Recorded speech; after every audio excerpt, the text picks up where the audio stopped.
एक नगर में एक व्यक्ति था, बड़ा पापी था, चोरी करता था, लोगों को मारता था, छोटे बच्चे होते तो उनको उठाकर नालों में फेंक देना आदि बड़े कृत्य करता था।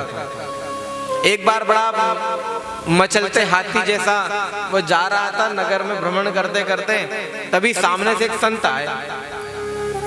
अब संत आए तो संत ने उसे देखा है बड़ा अलबेला सा व्यक्ति है, ना जाने कौन सी धुन में चलता है। तो उसे कहा भैया राम राम। क्या कहा? राम राम। तो बोले ये कौन है? अरे बोले भगवान का नाम है। बोले कौन से भगवान? बोले ना तो भगवान को जानता हूँ, ना पिता को जानता हूँ, ना माता को जानता हूँ, मैं किसी को नहीं जानता। अरे बोले ये जो मंदिर में ढोंग धतूरे करते फिरते हैं ना, मुझे तो बड़ी चिढ़ है, मन करता है कि जाकर वो पंडितों को मारूं, वो तो लोग बचा लेते हैं, वरना तो। संत महात्मा सोचे भैया इसका कल्याण कैसे होगा। बोले देख देख एक बार बोल दे राम राम। अरे बोले ये राम है कौन? अरे बोले बस इतना बहुत है। अरे बोले मैंने बोला क्या? बोले तूने इतना कहा ना राम, बस बहुत है। तो उसके मन में प्रश्न उठा कि भैया ये राम क्या क्या करेगा? ये नाम एक बार कहने से कौन सा कल्याण हो जाएगा? कौन से धन की वर्षा हो जाएगी? कौन से मेरे पास खूब सारे व्यंजन आकर बैठ जाएंगे? तो उसने प्रश्न करा संत से कि महात्मा मुझे ये बताओ कि क्या फल? बोले एक काम करना, जिस दिन इस धरा को छोड़कर भगवान के धाम जाएगा ना, वहां जाकर जब तेरी पुस्तक खोली जाएगी, तेरे कर्म गिने जाएंगे और वहां पूछा जाएगा कि पहले पाप भुगतेगा या पुण्य भुगतेगा, तो कह देना पुण्य। तो कह रहे महाराज मैंने जीवन में कोई पुण्य नहीं करा। बोले किया है तो मता नहीं है, तू जाना और कहना कि मैंने एक बार राम नाम कहा है। वो बड़ा अहंकार। बोले देखो महाराज तुम्हारा इससे भी कोई होए कि नहीं होए। भगवान की माया थी, ब्राह्मण संत के द्वारा मुख से निकली बात थी। थोड़ा ही समय बीता कि किसी ने गाड़ी से उसे ठोक दिया और वहीं गोविंदाय नमो नमः। भगवान के धाम को गया, यमराज के पास पहुंचा। चित्रगुप्त जी ने जैसे लेखा जोगा खेला, चित्रगुप्त जी का सिर भन्ना गया।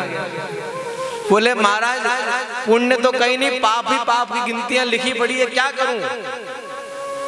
अरे बोले कुछ तो होगा। तो एक आखिरी पन्ने पर एक पुण्य लिखा था, राम। उसके बाद उसके दिमाग में आई, उसने बुद्धि चकराई। उसने बोला संत ने कहा था कि एक बार पूछ लेना। तो इसने कहा कि महाराज मैं सबसे पहले आप कुछ पूछो, उसके पहले कह देता हूं कि मैं पहले पुण्य प्राप्त करूंगा। बोले तेरा पुण्य क्या है? बोले महाराज वो महात्मा कह गए थे कि मैंने एक जीवन में पुण्य करा है। मेरे को आप ये बता दो कि राम नाम एक बार कहने का क्या महत्व होता है, क्या पुण्य मिलता है, वो हमें दे दो।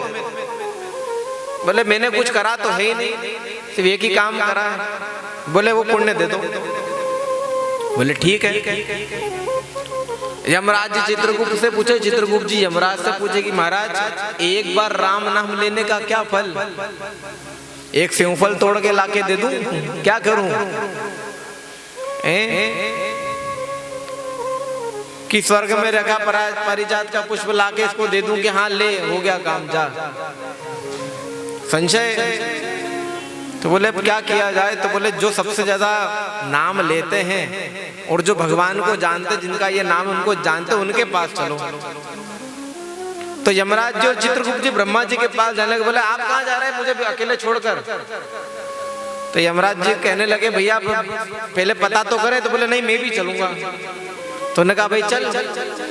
अब यमराज जी अपनी सवारी पर, यमराज जी की सवारी क्या? भैंसा।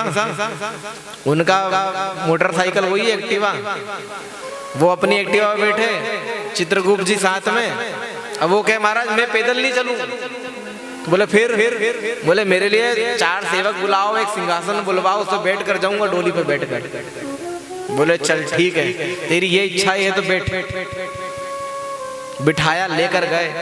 ब्रह्मलोक लोग पहुंचे तो ब्रह्मा और ब्रह्माणी दोनों बैठे थे। ब्रह्मा जी ने पूछा कि भैया ये कौन है तीसरा व्यक्ति सिंहासन पे बड़ा बैठते हुए ताव के साथ आ रहा है। यमराज जी ने कहा महाराज बड़ा पापी व्यक्ति है मगर एक पुण्य किया। बोले क्या? बोले एक बार राम नाम ले, इसको क्या पुण्य दिया जाए? आप बताइए क्या महत्व है एक बार राम नाम लेने का, क्या महत्व है? ब्रह्मा जी भी सोचे, ब्रह्माणी को देखे, ब्रह्माणी कहे कि भगवान अपने को नहीं पता, सृष्टि रचने का काम आपका, मैं तो आपके साथ रहती हूँ, उसके अलावा अपना कोई काम नहीं है। सरस्वती जी से पूछे, सरस्वती के अपना वाणी बोलने को काम है, अपनो काम नहीं है, बुलवाने का काम हरि का है, शिव का है, आपका है, आप बताते हो तो मैं बुलवाती हूँ। तो अब ब्रह्मा जी सोच विचार करने लगे, सोच विचार करते करते मन में आया कि जो राम का सतत जाप करते हैं उनके पास चलो। कौन है? तो बोले महादेव जी। अब ब्रह्मा जी आगे आगे, यमराज जी पीछे पीछे, और सिंहासन पर बैठा कौन? अब महाराज चले कैलाश पर पहुंचे। कैलाश पर जैसे ही पहुंचे भगवान महादेव की जय घोष की, बोले भोलेनाथ भगवान की, बाबा की जय जयकार करी, अंदर की ओर पहुंचे। भगवान को, महादेव को प्रणाम किया, माता पार्वती को प्रणाम किया। माता पार्वती ने धीरे से महादेव को टल्ला मारा, बोले महाराज ये कौन है? महादेव जी ने पूछा ब्रह्मा जी से, ब्रह्मा जी ये कौन?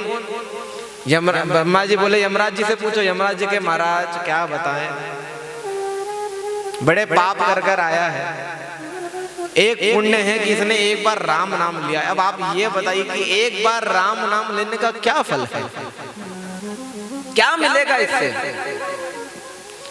भोलेनाथ जी बड़े सोच में पड़ गए कि भैया मैंने तो सतत जप किया है, तो सतत का तो पता है कि करोड़ों बार करो, पुरुष चरण करो तो ये मिले, वो करो तो वो मिले,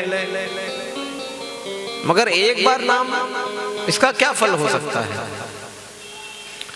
माता पार्वती से पूछे। माता पार्वती के महाराज मैं तो पहले संशय में थी, राम कथा सुनने गई थी, अपना शरीर त्यागा, तब जाके पार्वती बनी हूँ, पुनः आपको प्राप्त किया। महाराज अपने को इतना नहीं पता, अपने को कथा का पता है कि भगवान की लीला सुनने पर क्या मिलता है।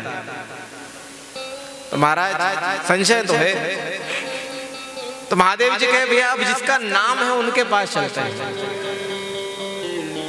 तो महादेव जी आगे आगे, ब्रह्मा जी पीछे पीछे, उनके पीछे कौन? यमराज जी। यमराज जी के पीछे कौन? सिंहासन पर बैठे महाराज। अब पहुंचे वैकुंठ की ओर, जय विजय द्वारपाल आदि 7 द्वार हैं, पार कर कर अंदर पहुंचे। सब आश्चर्य से देख रहे हैं कि भैया ये क्या चल रहा है। वैकुंठ में जैसे ही पहुंचे भगवान शेषशैया पर विराजमान है, माता लक्ष्मी चरण दबा रही है, भगवान मंद मंद मुस्कुरा रहे हैं। शेषनाग जी ऊपर से भगवान को देखकर ऐसे हिल रहे हैं मानो भगवान को पंखा जरा रहे हो। और हिलते हिलते जब उनकी नजर इधर की ओर पड़ी, देखा अरे भैया ये क्या हो रहा है। बोले आगे महादेव जी, पीछे ब्रह्मा जी, यमराज जी, और उनके पीछे सिंहासन पर बैठा कौन है? आए, प्रणाम किया। माता लक्ष्मी ने भगवान के चरण थोड़े दूर से दबाए। बोले भगवान ये कौन? नारायण ने प्रश्न किया भैया क्या बात है, ये सिंहासन पर बैठे कौन है? आपसे ज्यादा कोई पुण्य कर कर बैठे? बोले महाराज पाप की गिनती है, पुण्य सिर्फ एक ही है। बोले क्या? बोले एक बार राम नाम लिया है। भगवान मुस्कुरा दिए। जैसे ही भगवान मुस्कुराए महादेव जी समझ गए इनकी कोई ना कोई लीला है। ब्रह्मा जी ने, यमराज जी ने, महादेव जी ने, तीनों ने प्रश्न किया कि महाराज हमें यह बताइए कि एक बार राम नाम लेने का क्या फल है। भगवान मुस्कुराकर बड़ी बड़ी बात गहरी कह गए, ध्यान से सुनना। भगवान नारायण कहते हैं कि एक बार राम नाम लेने का यह फल है कि यमलोक से निकलकर ब्रह्मलोक, ब्रह्म के दर्शन कर कर शिवलोक, शिव के दर्शन कर कर वैकुंठ लोक, और वैकुंठ के दर्शन कर कर नारायण के दर्शन जिसको प्राप्त हो जाए वो है राम नाम का फल। वो राम नाम प्रदान कर सकता है। एक नाम, एक नाम इतना कुछ दे सकता है कि ब्रह्मा के दर्शन, शिव के दर्शन, नारायण के दर्शन, और जो एक बार वैकुंठ गया उसको फिर किसी और लोक में जाने की आवश्यकता नहीं है। वो तो अपने नारायण की सन्निधि लेकर वहीं बैठता है। वो सिंहासन से उतरा, भगवान के चरणों में आकर दंडवत हो गया और महाराज से कहे, महाराज मुझे जो सुख मिला तो सुख मिला, मगर मैं चाहता हूँ कि जिन संत ने मुझे आपके नाम की महिमा दी थी, मैं चाहता हूँ वो भी आपकी सन्निधि में आ जाए। भगवान कहते चिंता मत कर, वो देख आज ही आने वाले हैं। और थोड़े ही समय बीता था कि वह संत सीधे की सीधे भगवान के ब्रह्मलोक में होते हुए वैकुंठ लोक में आकर नारायण के सन्निधि में आकर खड़े हो गए। बोले लक्ष्मी नारायण भगवान की जय।